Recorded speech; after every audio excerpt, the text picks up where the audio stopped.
এই যে মিস্টার, কেমন আছেন? এইভাবে যে হুটহাট ইমোশনাল হয়ে এখানে সেখানে চলে যান, এটা কি ঠিক? আমি তো এমনই, সব ডিসিশন হুটহাট নেই। আর হ্যাঁ, একটু বেশি ইমোশনাল।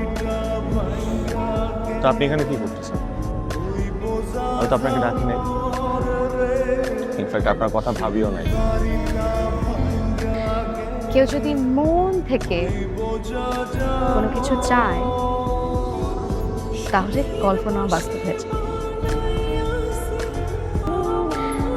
তবে আপনাকে খুঁজে পেতে কিন্তু আমার অনেক কাঠখড় পোহাতে হয়েছে। আপনি আবার খুঁজে পেলেন কিভাবে? 6 মাস আগে শহর ছাড়ার সময় ঠিক এই জায়গাটাতে আমি আমার ডায়েরিটা ফেলে গিয়েছিলাম।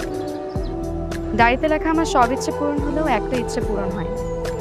সেটা হচ্ছে আমার বাবা মায়ের মৃত্যুবার্ষিকীর দিন বাবা মা হারা পথশিশুদের একবেলা পেট পুরে মন ভরে খাওয়াবো।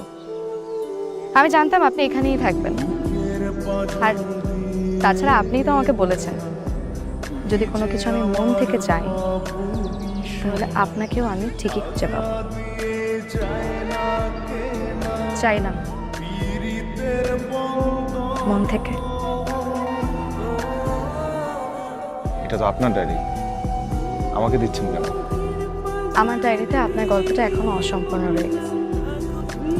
আমার গল্প শেষ, কিন্তু আমি তো চাই না আমাদের গল্পটা এখানে শেষ হয়ে যাক।